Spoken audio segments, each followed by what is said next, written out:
Olá, amigos. Bem-vindos ao canal Amigos de Nosso Lar, para a continuidade do estudo da obra Crônicas de Além-Túmulo, obra esta psicografada por Chico Xavier, orientado pelo espírito de Humberto de Campos. E para abrir o nosso estudo, faremos a leitura de um soneto de Raimundo Correia, da obra Parnaso de Além-Túmulo, psicografada por Chico Xavier através de vários espíritos. E esse soneto recebe o nome de Soneto número 1 e nos diz assim: Tudo passa no mundo. O homem passa, atrás dos anos sem compreendê-los. O tempo e a dor alvejam-lhe os cabelos. A frouxa luz de uma ventura escassa. Sob o infortúnio, sob os atropelos, da dor que lhe envenena o sonho e a graça, rasga-se a fantasia que o enlaça e vê morrer seus ideais mais belos. Longe, porém, das ilusões desfeitas, mostra-lhe a morte vidas mais perfeitas, depois do pesadelo das mãos frias. E como o anjinho débil que renasce, chora, chora e sorri, qual se encontrasse a luz primeira dos primeiros dias. Um belo soneto. Raimundo Correia é nascido no Maranhão e foi um magistrado, membro da Academia Brasileira de Letras, e se diz dele que, além de justo e bom, pode ser, sem favor, considerado um dos maiores poetas da sua geração. Hoje nós temos um belo momento de Crônicas de Além-Túmulo, porque é um encontro muito especial. Hoje o nosso capítulo fala de Sócrates e vamos ver como se deu este encontro. E Humberto nos narra desta forma.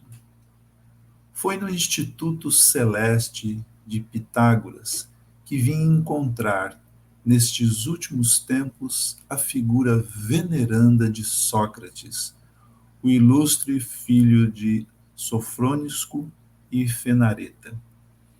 Bom, esse Instituto Celeste, segundo nota do autor espiritual, é um nome convencional que se dá para os centros de grandes reuniões espirituais no plano invisível.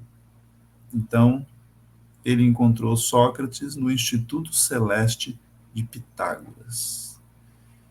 E aí, continuamos esta crônica muito expressiva e que vai nos trazer algumas surpresas.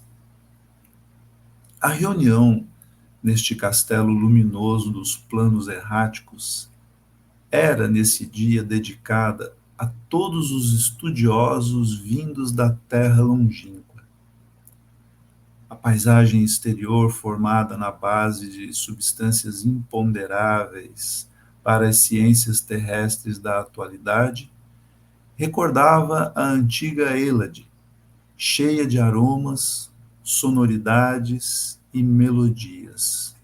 Hélade era o nome pelo qual os territórios atualmente pertencentes à moderna Grécia eram denominados durante a Grécia Antiga Clássica, e que abrangia a parte central da Grécia, a Tessália e até o ano de 800 o Peloponeso.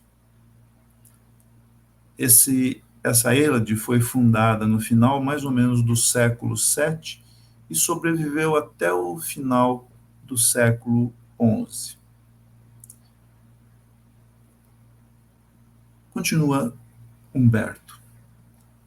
Um solo de neblinas evanescentes evocava as terras suaves e encantadoras, onde as tribos jônias e eólicas localizaram a sua habitação, organizando a pátria de Orfeu, cheia de deuses e de harmonias. Árvores bizarras e floridas enfeitavam o ambiente de surpresas cariciosas, lembrando os antigos bosques da Tessália, onde Pan se fazia ouvir com as cantinelas de sua flauta, protegendo os rebanhos junto das frondes, das folhagens, das ramagens vetustas antigas, que eram as liras dos ventos brandos cantando as melodias da natureza.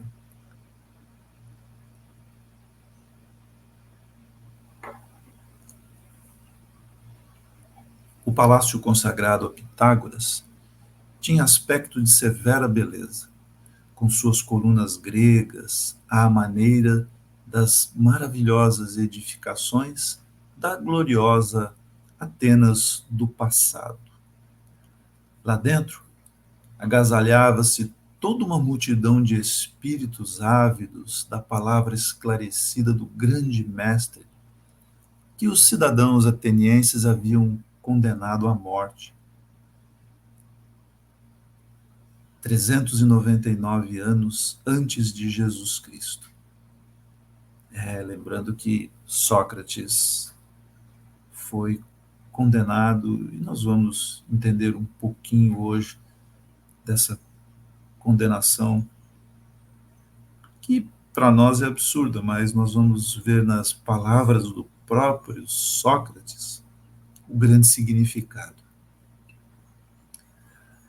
Então, neste palácio, se reuniam, naquele momento, vultos venerados pela filosofia e pela ciência de todas as épocas humanas. Terpandro, Tucídides, Lises, Ésquines, Filolau, Timeu, Símias, Anaxágoras e muitas outras figuras respeitáveis da sabedoria dos homens. Mas aí Humberto ficou admirado de não encontrar ali nem os discípulos do sublime filósofo ateniense, nem os juízes que o condenaram à morte. E a ausência de Platão a este conclave do infinito impressionava-me o pensamento quando na tribuna de claridades divinas se materializou aos nossos olhos o vulto venerando da filosofia de todos os séculos. Afinal, Sócrates foi considerado o filósofo dos filósofos. Da sua figura irradiava-se uma onda de luz levemente azulada, enchendo o recinto de vibrações desconhecidas, de paz suave e branda. Grandes madeixas de cabelos alvos de neve molduravam-lhe o semblante jovial e tranquilo, no qual os olhos brilhavam infinitamente, cheios de serenidade, alegria e doçura. Humberto tem sempre uma forma muito bonita e muito carinhosa ao fazer as descrições de personagens como este, tão importantes para a história da humanidade. As palavras de Sócrates contornaram as teses mais sublimes, porém inacessíveis ao entendimento das criaturas atuais. Tal a transcendência dos seus profundos raciocínios. À maneira das suas lições nas praças públicas de Atenas, falou-nos da mais avançada sabedoria espiritual, através de inquirições que nos conduziam ao âmago dos assuntos, como sempre fez Sócrates, né?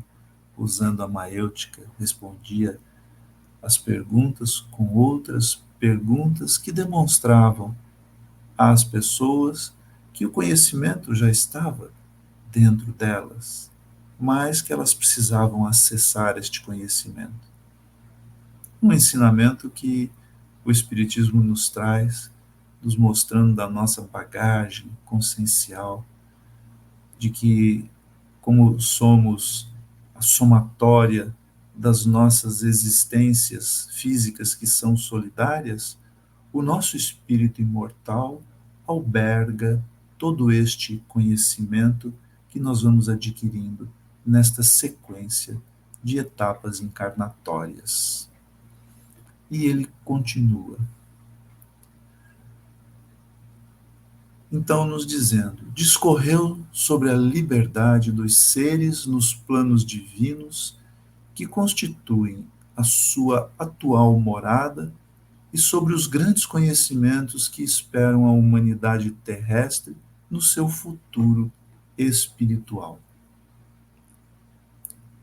É verdade que não posso transmitir aos meus companheiros terrenos a expressão exata dos seus ensinamentos, estribados na mais elevada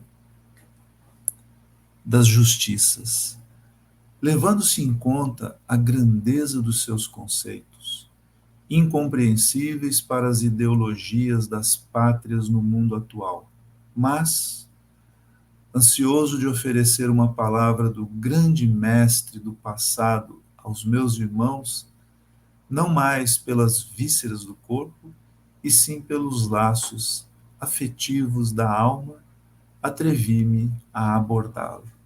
Então aqui Humberto está nos dizendo que não está mais falando como o escritor, o cronista encarnado, e sim agora como o espírito que se manifesta como a sua última existência, com o nome de Humberto de Campos, para podermos identificá-lo.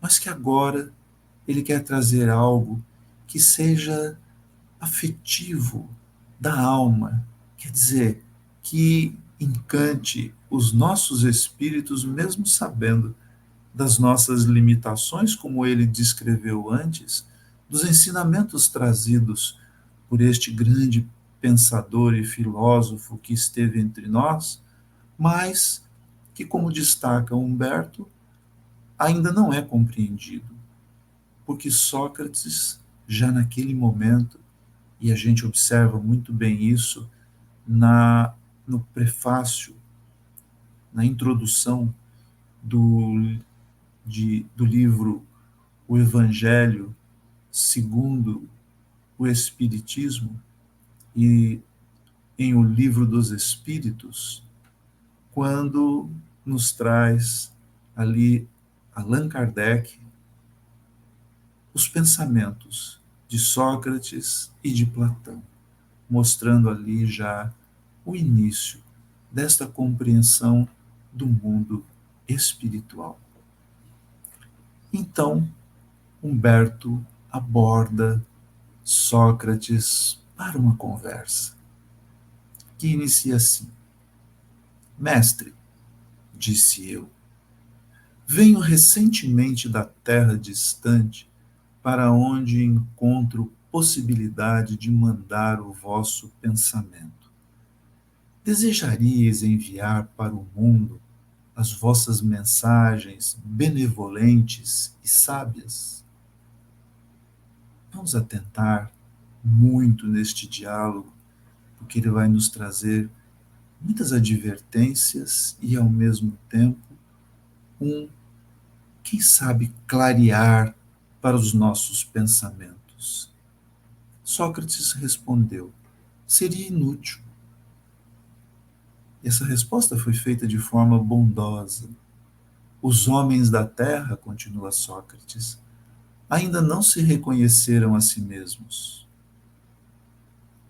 Ainda são cidadãos da pátria, sem serem irmãos entre si.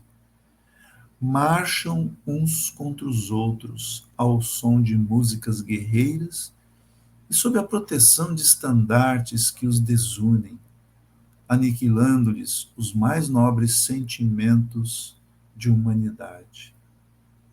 Interessante porque aqui Sócrates já começa a nos chamar a atenção que, quando ele nos diz, os homens da terra ainda não se reconheceram a si mesmos. Pois é, era o dito que Sócrates divulgou, que estava lá no oráculo de Delfos. Conhece-te a ti mesmo. Porque enquanto não fizermos este dever de casa do processo de autoconhecimento, quando ainda não sabemos quem somos, como poderemos depurar os nossos espíritos? Como poderemos perder os nossos vícios e transformar as nossas atividades em virtudes, se ainda não fazemos este processo de autoconhecimento? Então, mais uma vez aqui, Sócrates nos lembra disso. E aí, a conversa continua e Humberto lhe diz: no entanto, lá no mundo, há uma elite de filósofos que se sentiriam orgulhosos de vos ouvir, exclama Humberto. Sócrates lhe responde: mesmo entre eles, as nossas verdades não seriam reconhecidas. Quase todos estão com o pensamento cristalizado no ataúde das escolas. Que bonita forma de retratar. É que parece que os pensamentos ainda estão enterrados no pensamento cristalizado. Por isso que nós sempre temos conversado nos nossos grupos de estudo a necessidade de desconstruirmos estas cristalizações para permitirmos a entrada do indivíduo novo em nós, aquilo que está retratado entre o homem velho e o homem novo.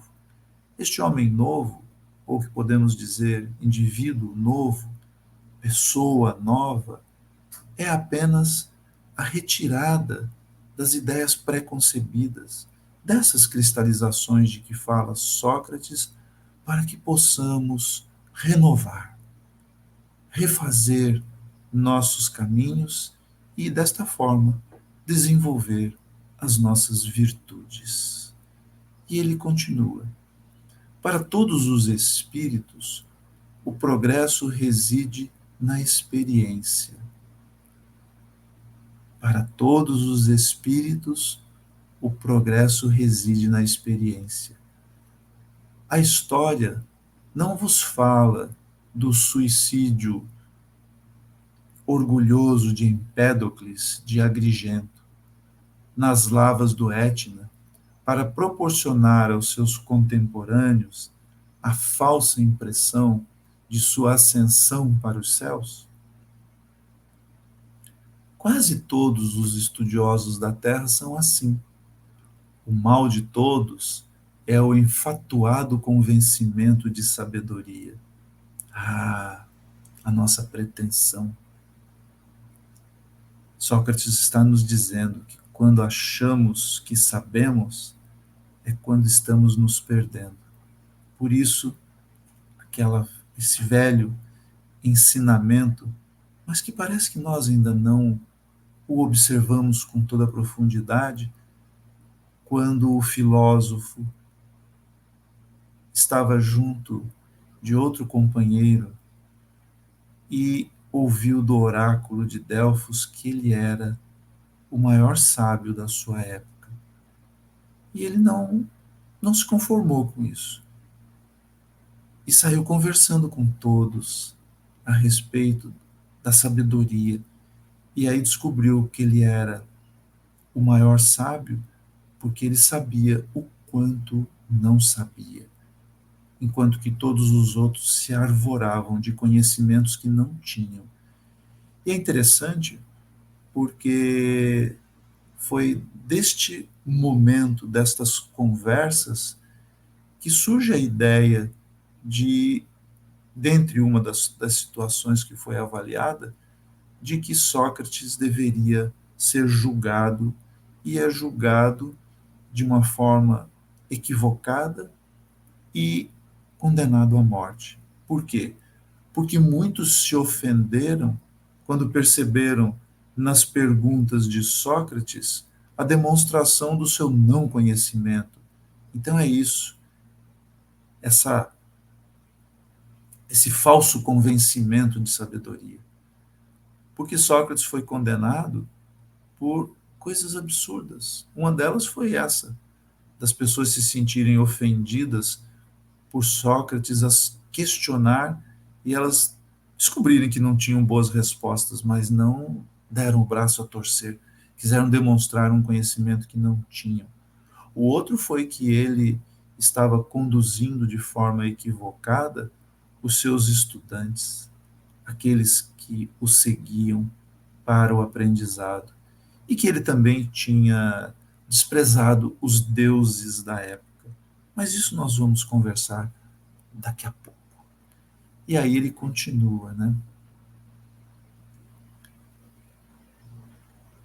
Depois de falar desta falsa sabedoria. Nossas lições valem somente como roteiro de coragem para cada um nos grandes momentos da experiência individual, quase sempre difícil e dolorosa. E aí ele traz uma lembrança importante. Não crucificaram por lá o Filho de Deus que lhes oferecia a própria vida para que conhecessem e praticassem a verdade?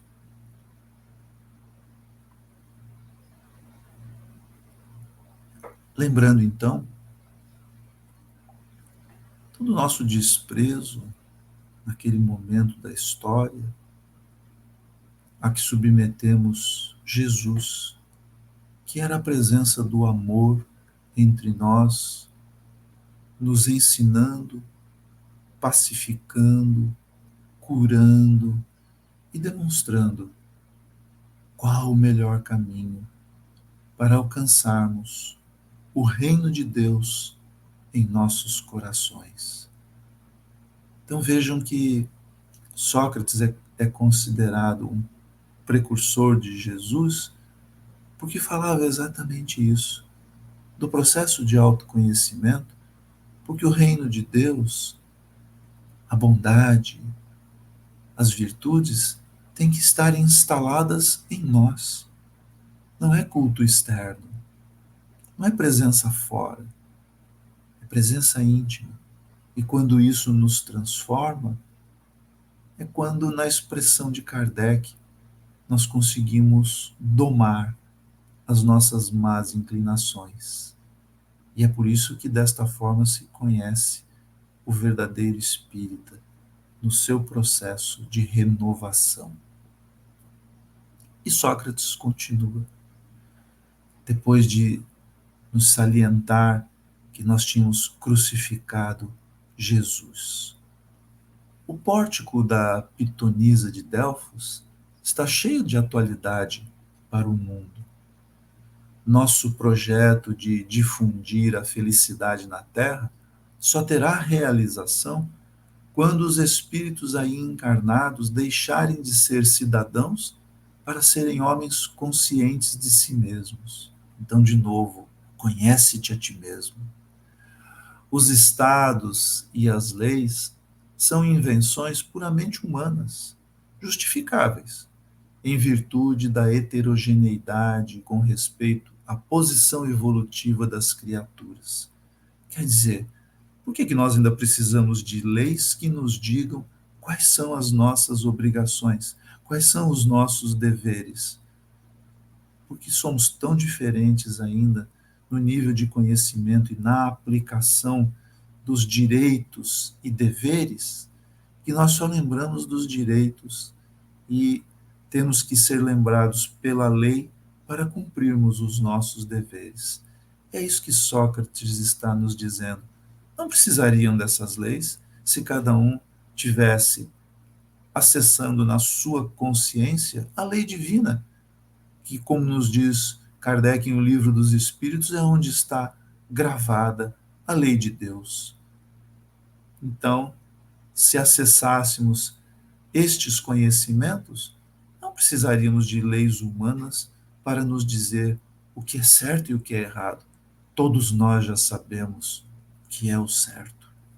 E todos nós sabemos quantos erros ainda cometemos por burlarmos o conhecimento que já está em nós. Mas, continua Sócrates, enquanto existirem, sobrará a certeza de que o homem não se descobriu a si mesmo para viver a existência espontânea e feliz em comunhão com as disposições divinas da natureza espiritual.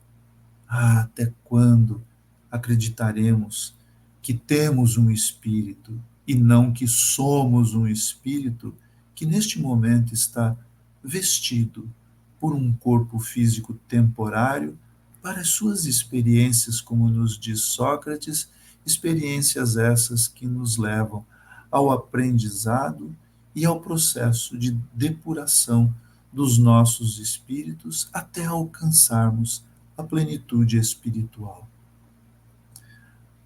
A humanidade está muito longe de compreender essa fraternidade no campo sociológico. Como nós entendemos a sociologia? Nós entendemos ela como uma ciência que estuda a sociedade e os fenômenos que nela ocorram, sejam eles culturais, econômicos ou religiosos? Pois é. Às vezes acho que buscamos pensadores que avaliaram também a sociologia de forma equivocada e que traçaram caminhos que nos levaram a mais divisões. Porque quando pensamos num mundo de esquerda, num mundo de direita, ou num mundo de centro, é porque ainda estamos nos dividindo em conceituações e estamos perdendo o verdadeiro brilho que é os ensinamentos divinos. Alguns poderiam falar assim, então quer dizer que tudo é religião? Não, mas tudo é religiosidade.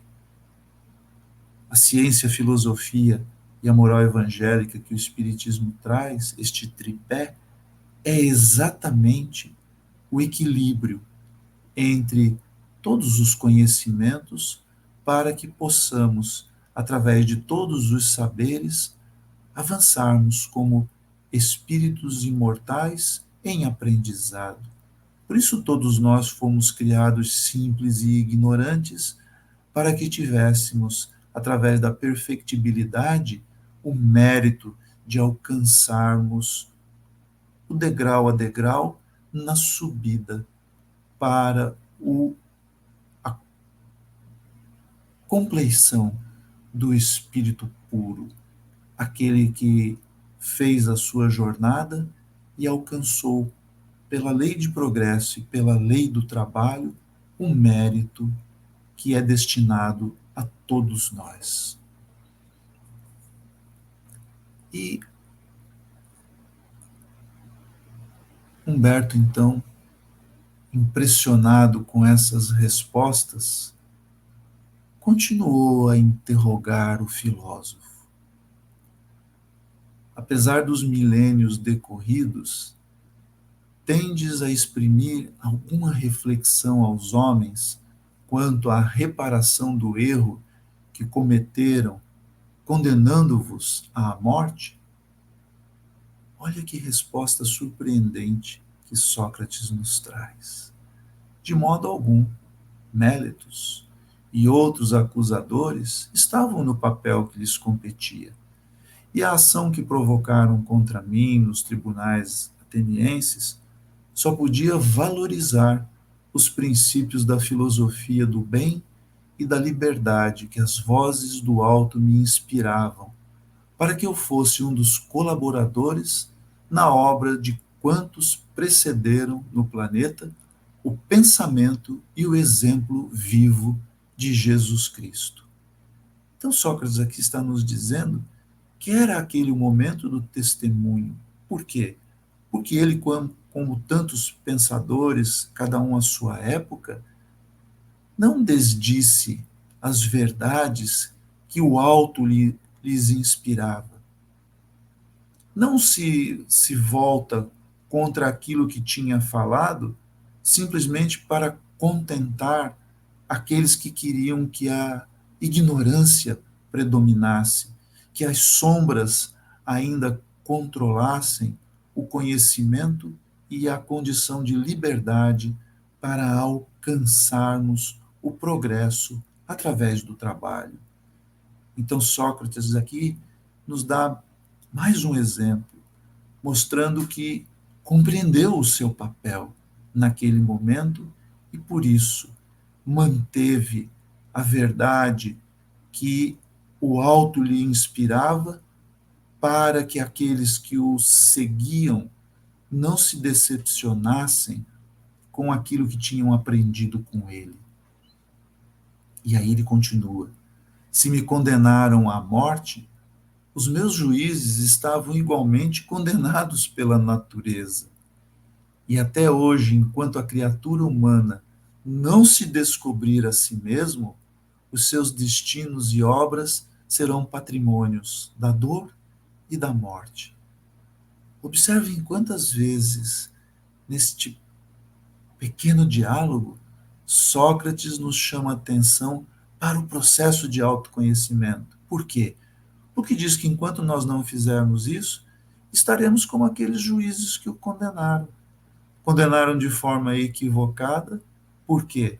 Porque não tinham ainda dentro de si o processo de libertação das cristalizações do medo e da ignorância. Temos que aprender com esta crônica muito bonita que Humberto nos traz. E aí Humberto lhe faz um outro questionamento. Poderíeis dizer algo sobre a obra dos vossos discípulos? Sócrates lhe responde: perfeitamente, disse o sábio ilustre. É de lamentar as observações mal avisadas de Xenofonte, lamentando eu igualmente que Platão, não obstante a sua coragem e o seu heroísmo, não haja representado fielmente a minha palavra junto dos nossos contemporâneos e dos nossos pósteros. A história admirou, na sua apologia, os discursos sábios e bem feitos, mas a minha palavra não entoaria ladainhas laudatórias aos políticos da época e nem se desviaria para as afirmações dogmáticas no terreno metafísico. Sócrates aqui faz duas críticas. Quando diz que no livro que traz diálogos de Sócrates, Apologia, que Platão perdeu muito tempo se justificando aos políticos da época, que ele não faria isso.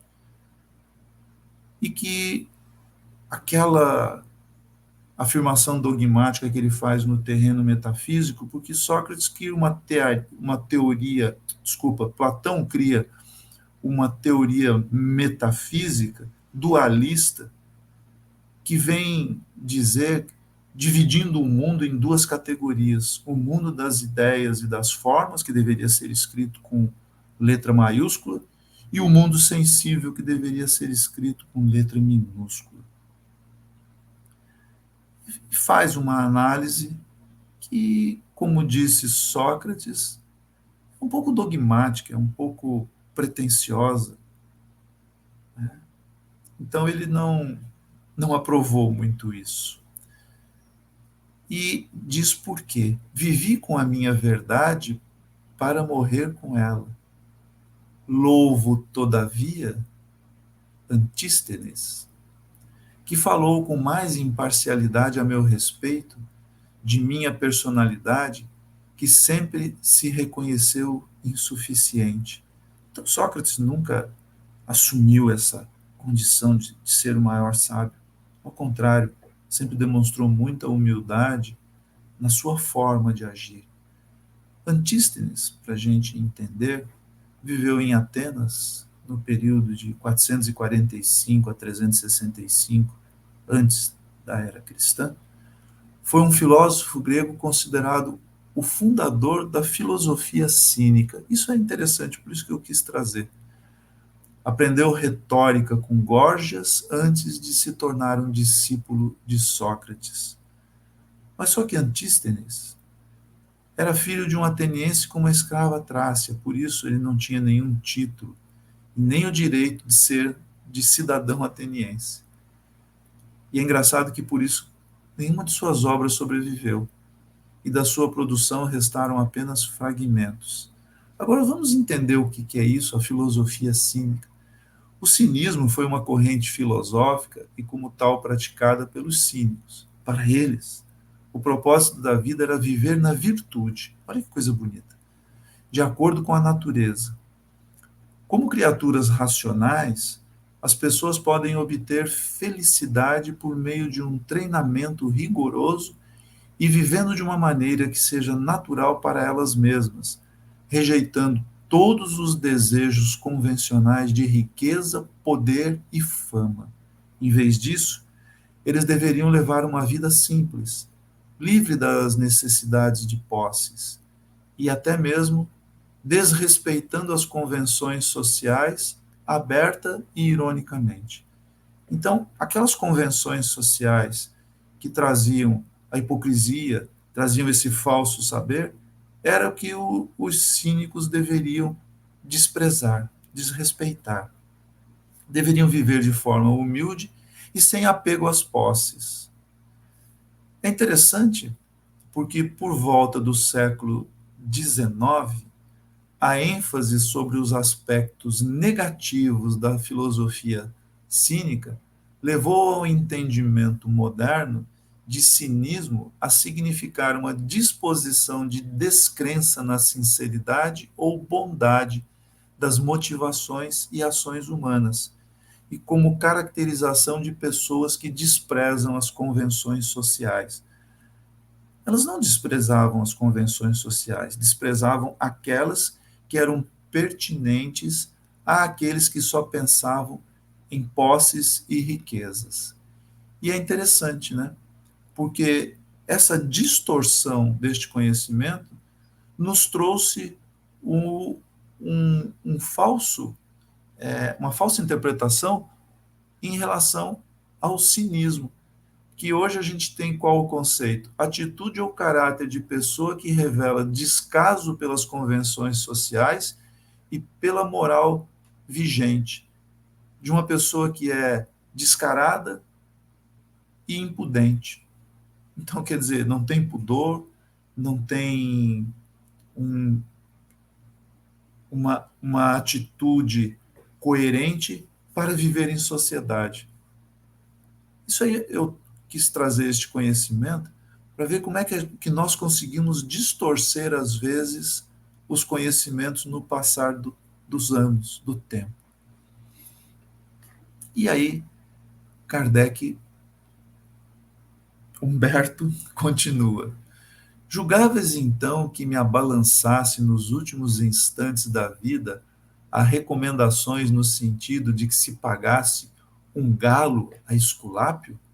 Semelhante expressão a mim atribuída constitui a mais incompreensível das ironias. Essa é outra história interessante, né? Porque Esculápio ou Asclépio, na mitologia grega e na mitologia romana, é o deus da medicina e da cura. E existia na época em que Esculápio viveu, né? Existia uma situação que aqueles que chegavam aos templos em dezenas de cidades pedindo a cura, né, através de Esculápio, que era considerado então este, este curador da mitologia grega e romana, né, tinha a seguinte situação.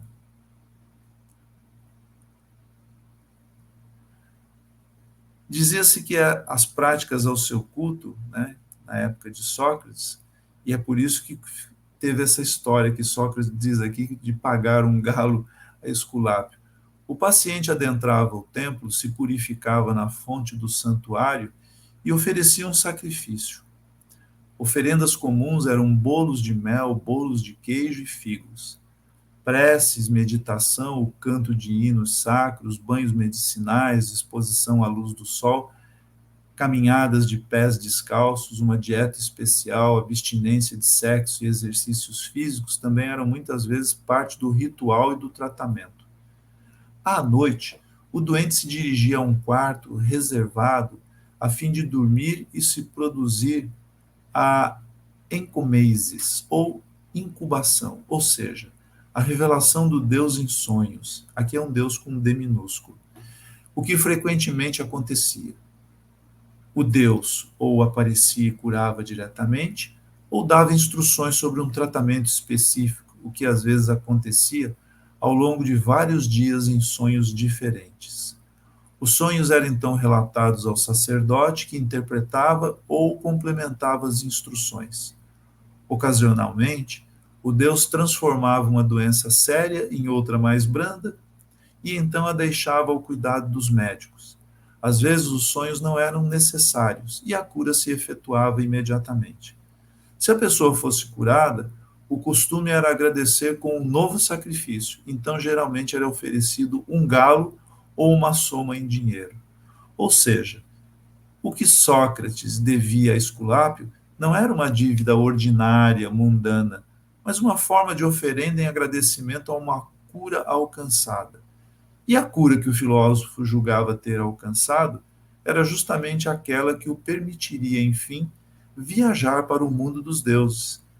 E não por um motivo fútil, não por uma fuga da vida, mas tanto o oposto disso, por haver defendido a sua verdade até o fim. Então é por isso que o Sócrates diz para nós que não condizia com ele essa condição que foi dita, né, que ele devia um galo a, a Esculápio, né, que isso não fazia parte da sua, do seu, da sua forma de expressão, né? Então é o que ele diz: semelhante expressão a mim atribuída constitui a mais incompreensível das ironias. Um pensador como ele não tinha essas crendices mitológicas.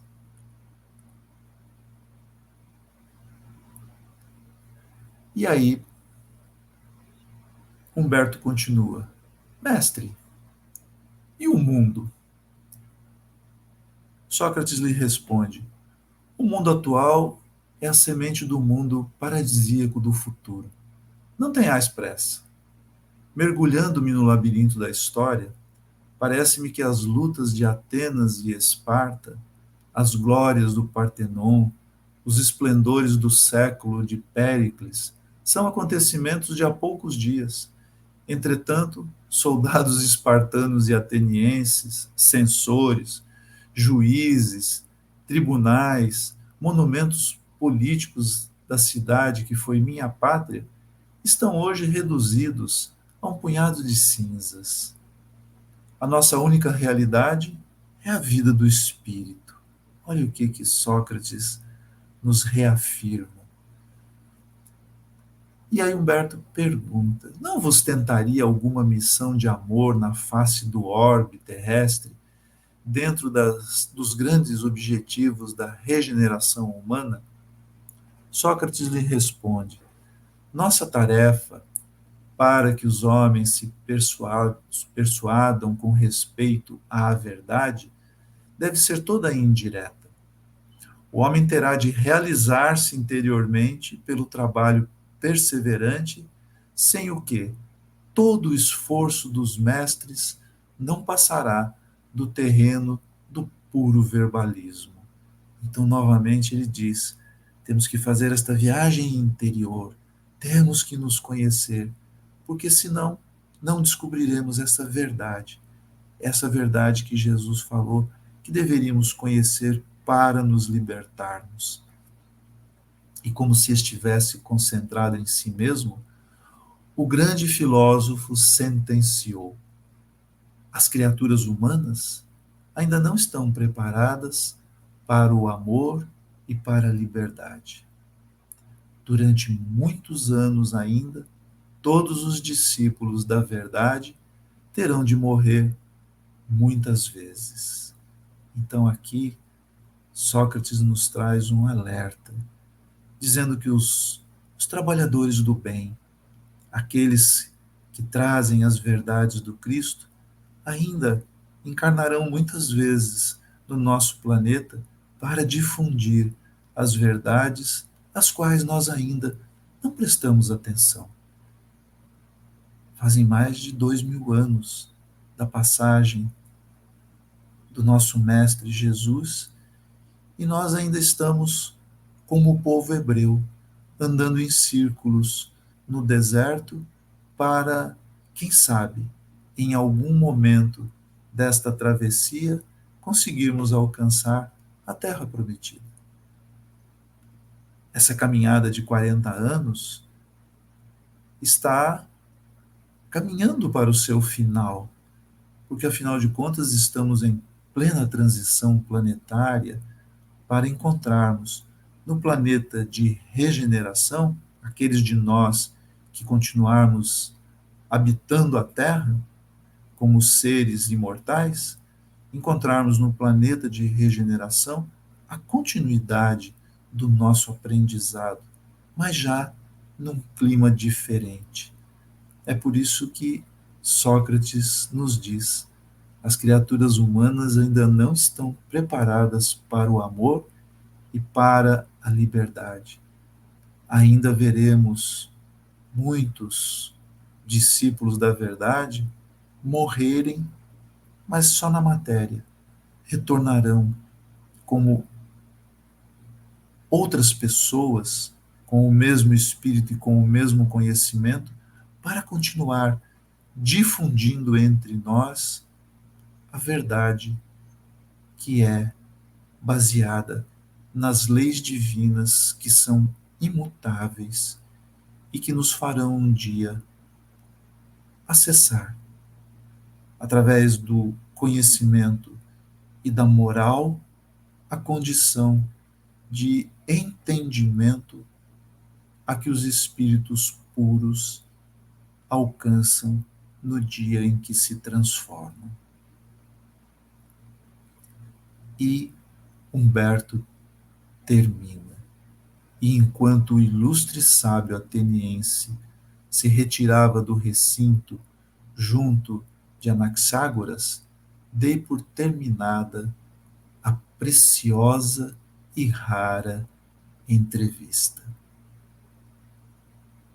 E aqui nós também encerramos agradecendo a todos os companheiros por mais este momento de companhia no nosso estudo semanal.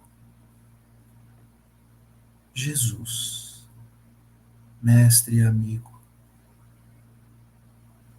após esse estudo, observamos de novo como ainda é necessário que façamos o nosso autoconhecimento, que busquemos no nosso íntimo tantas possibilidades que já nos foram oferecidas pelos teus ensinamentos e que parece que nós ainda não conseguimos compreender. Mas quem sabe, a cada momento da nossa jornada, consigamos despertar um pouco mais. E nesse despertamento, observemos a tua presença constante através dos bons amigos, dos espíritos protetores que nos trazem todos os dias intuições e nos mostram através dos sinais que às vezes ainda não vemos, como os fariseus, que a tua presença num caminho de luz nos convida a partilharmos desta jornada. Que neste amanhã, que não seja muito distante, estejamos todos caminhando nessa estrada de amor, nesta estrada de consolo, que o Consolador, que foi prometido por vós, Mestre, e que já habita entre nós há mais de 160 anos e que vem nos clareando nesta jornada, nos desperte finalmente para, como teus servos, servirmos de forma fiel a este compromisso de difundir o amor em todos os locais aonde nos apresentarmos como teus trabalhadores. Sigamos juntos, iluminados pelo Cristo de Deus. Que assim seja. Obrigado a todos os amigos, abraço fraterno e até o nosso próximo estudo.